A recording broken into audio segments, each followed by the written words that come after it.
The Western hype over Iran providing Russia with drones was recently explained with any ambiguous details, which was clarified by the Iranian foreign minister. He said that Iran has provided Russia with a limited number of drones months before the war in Ukraine. Nevertheless, the Ukrainian president has argued against that and is pushing for sanctions against Iran, even threatening Iran militarily. Ironically, it has been the U.S. and its NATO member allies that have been fueling the war by providing Ukraine with weapons and with military assistance. First, let me introduce our guest for this edition of The Spotlight. Gilbert Doctorow is independent international affairs analyst joining us from Brussels.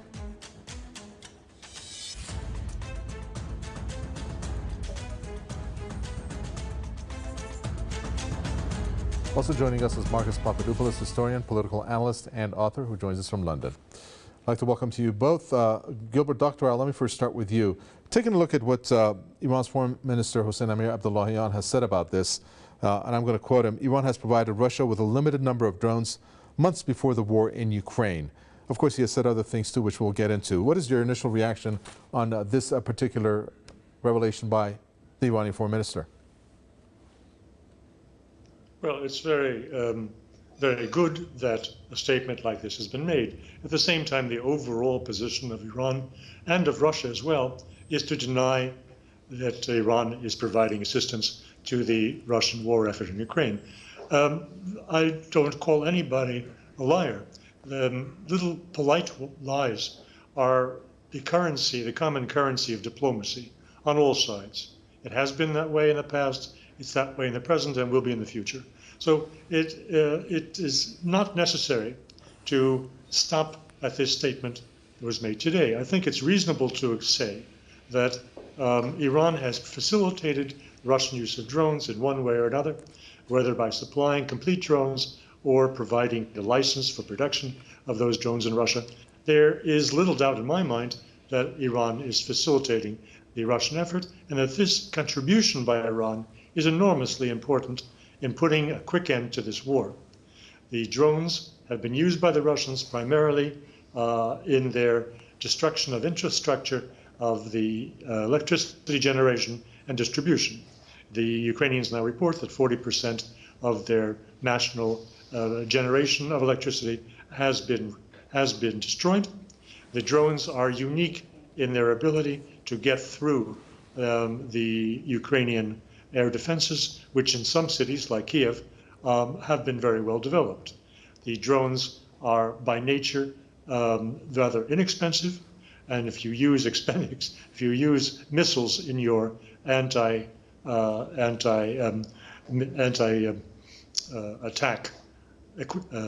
systems, you are spending a great deal of money to chase a very low-cost attacker.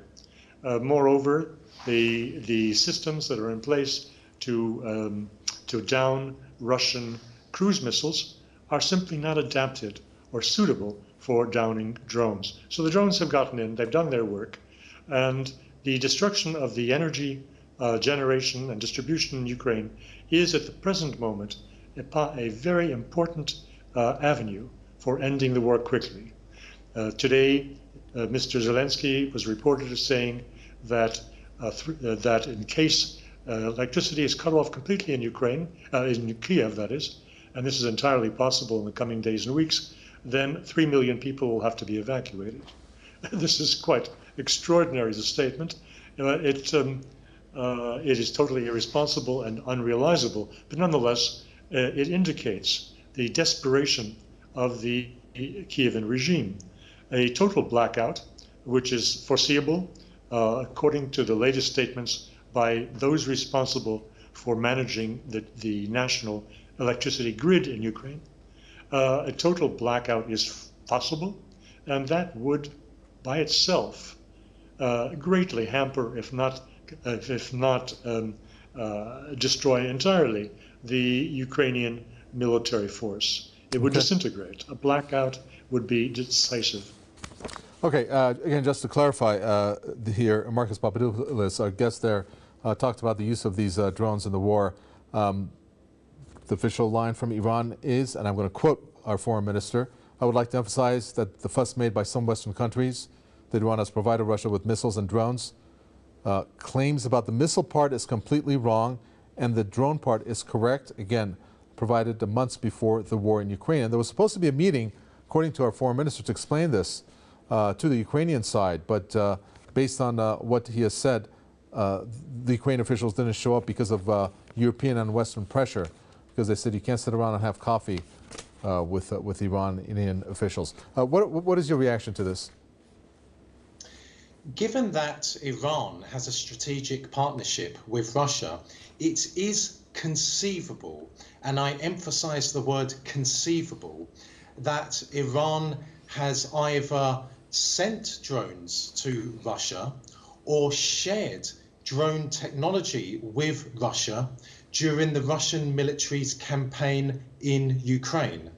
That all said, however, the Iranian Foreign Ministry has issued a statement refuting Western allegations that it has sent drones to Russia since the start of the Russian military campaign in Ukraine.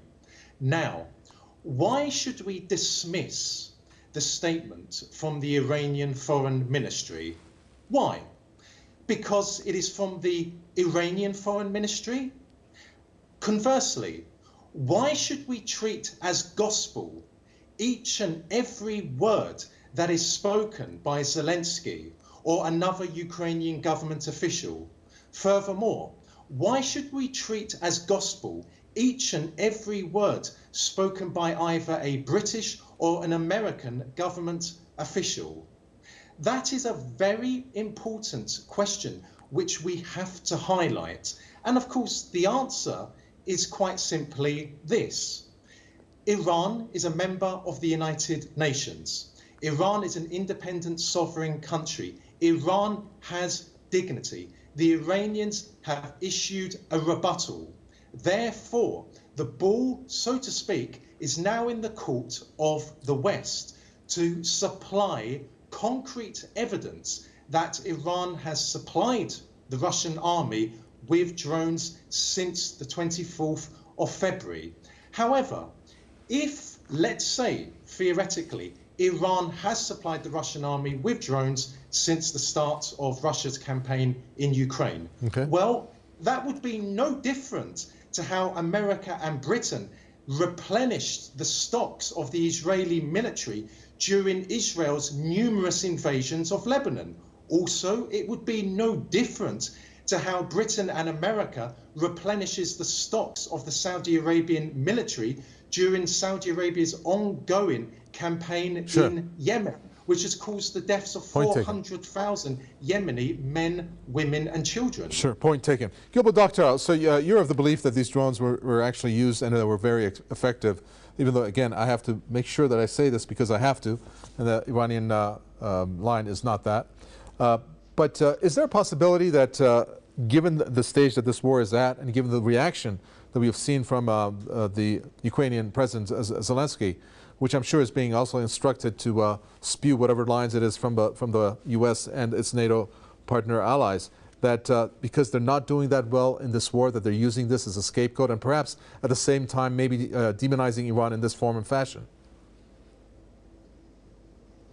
Well, I'd like to respond to what you just asked, at the same time to take in the remarks of my fellow panelist as to who is saying this. I can tell you the Russians are saying this, not the official Russian government. But about 6 weeks ago, I heard on Russia's leading political talk show, the Vladimir Solovyov Evening Show, one of the panelists mentioned that, you know, we could really use military equipment from Iran, and we could really use military equipment from North Korea. And the first to be highlighted in the New York Times and the Financial Times has been the alleged delivery of drones to Russia from Iran. So I go back to the Russians saying this would be very nice if it happened. As for North Korea, we haven't heard anything about it until just about now. Russian media are explaining how North Korea has munitions which are very suitable for Russian use in artillery, because most of what North Korea produces is copies of equipment from the Soviet Union and China. We have heard allegations in the last 2 or 3 days that North Korea is supplying artillery munitions to Russia. Surprise, surprise. We have heard yesterday on Russian media that Russia is about to place orders for clothing, the military uniforms and so forth from North Korea. So what was let out unofficially on Russian state television 6 weeks to 8 weeks ago about the intentions of receiving, of procuring relevant equipment from Iran and from North Korea is, I'd say, being realized. It's not an allegation that's coming out of thin air. Well, at the same time, Marcus Papadopoulos, what does that say when they are, again, if it's all alleged here, but if it were to be true, how all these months, I think it's 9 months or more now, that the U.S.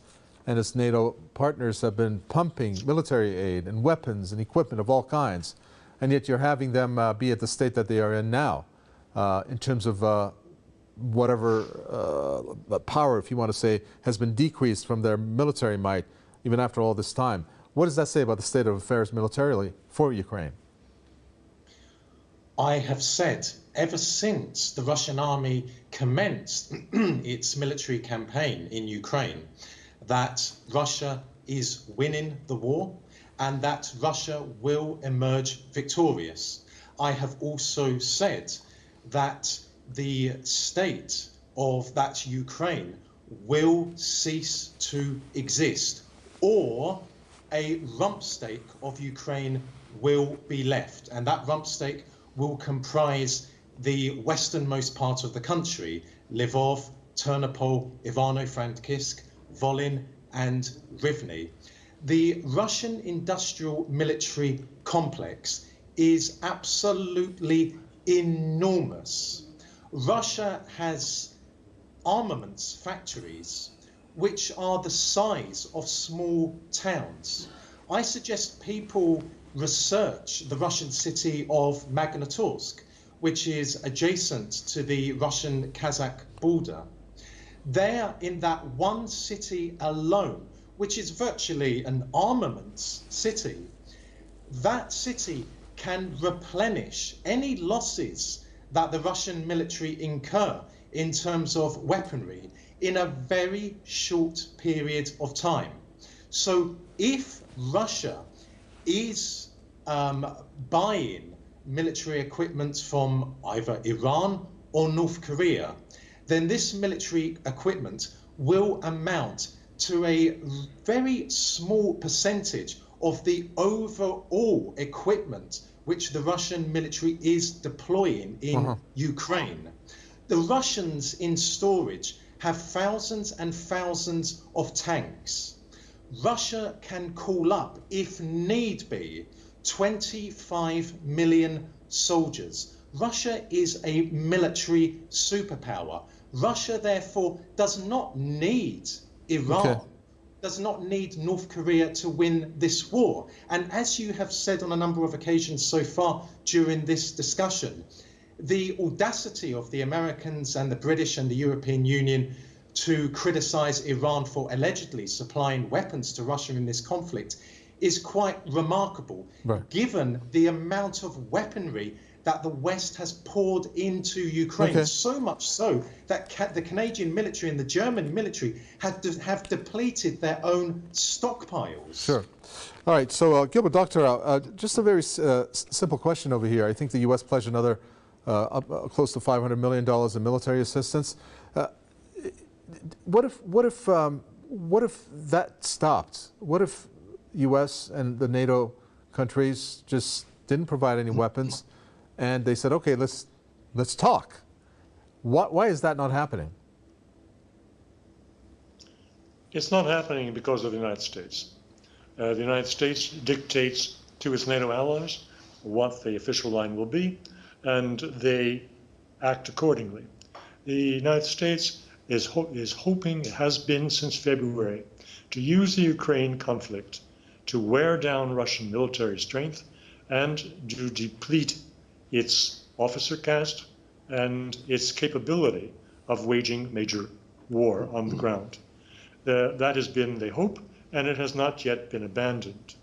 The Biden administration has made this part of its official policy. It stands by that, and pending a reversal in the midterm elections this week, it will continue to be obstinate and to resist negotiations. As for the situation within Ukraine, I agree substantially with the remarks made by my fellow panelist, except for the very beginning of this special military operation. It got off to a bad start. It got off to a bad start because there clearly were serious errors in the military intelligence which was being fed to the Kremlin. The expectation was that Kiev would fold, that the population would come out with flowers to meet the Russian tanks. That was way off base, and it failed to take into account the remaking of the Ukrainian military force and the remaking of Ukraine's national identity in the last 8 years under the close supervision of the United States and its NATO allies. However, after this initial setback, which unfortunately gave a bad signal to Western military observers that Russia was weak and incapable, after that initial setback, Russia refound its balance, repositioned itself, first for a war of attrition, and then after the various terrorist attacks of several weeks ago, it took off the gloves and it moved from what is essentially a limited military operation to open warfare.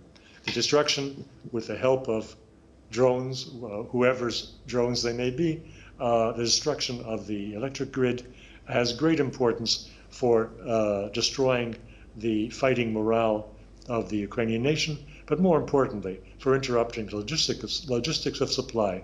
Because in answer to one of your questions earlier, without the steady stream of armaments coming from the West through Poland and into Lvov, and then by rail across Ukraine to the several front lines in the east and south of the country, without that steady flow, the Ukrainian military is finished, kaput. It doesn't have reserves of arms to maintain its positions. Sure. Well, the gains that the U.S. is making here is rather quickly coming into light, Marcus Papadopoulos. We've all said, and I think you agree, that obviously the U.S. arms manufacturers are reaping fantastic profits on this. That much is well known. But now we're looking at the U.S.'s economic interests. And in particular, we're looking how that is coming at the cost of the European Union. Reports now coming at how there's a deindustrialization happening. We are having factories being relocated to the U.S. Not relocated, they're opting to open up their factories in the U.S. because of the high energy prices combined with the incentives from this Inflation Reduction Act that the U.S. passed. So much so that you had Germany and France, who were at odds on certain issues, to unite and telling the U.S., you better do something about this. And then, of course, we have the visit of the German Chancellor Olaf Scholz to China with an economic delegation to shake hands on solidifying their trade interests and enhancing that. Are we looking at now the EU waking up to what's going on? I can only hope, but I doubt, however, that the European Union will be able to free itself of its American shackles. The Americans have seized an opportunity to eradicate the European Union's trade relationship with Russia. And instead, the Americans are now making the European Union beholden on trade and energy supplies with America, which demonstrates how America treats its own friends and allies. One would expect the Americans to attempt to destroy the Russian economy. After all, Russia is an adversary to America, but look at how the Americans treat the European Union. The European Union is a strategic ally to America, Sure. and most EU members are members of NATO, and still the Americans are prepared to see European industries destroyed. I got to squeeze in a question here. Sorry to America. jump in to Gilbert Doctorow, which is going to be the same question. Are we looking at the EU doing a turnaround when it comes to the U.S. and this war? Under a minute, please. I think depending on the outcome of the elections on November 8th, it's very likely the United States will be doing a turnaround on Europe. It's very likely that should the Democrats lose control of the Congress, the United States will no longer be supplying Ukraine with military and financial assistance, not because of some humanitarian concerns, not because they have bleeding hearts for the tens of thousands of Ukrainian males who are dying on the battlefield and in an unnecessary war that is prolonged by American arms deliveries. No, no, no.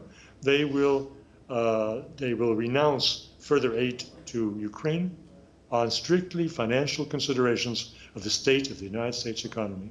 Okay. The inflation that has hit Europe at over 10% has hit the United States at under 10%, but still at decades-long high levels. Thank you. And that that is resulting in prime rate increases. The prime rate increases result in heavier borrowing costs. Thank you. And Thank you. I'm sorry to jump in. We just don't have the time. And I thank you for that. Gilbert Doctorow, independent international affairs analyst. Marcus Papadopoulos, thank you, historian, political analyst, and author from London. With that, we come to an end for this edition of The Spotlight. From Mikael Tarve and the team, it's goodbye.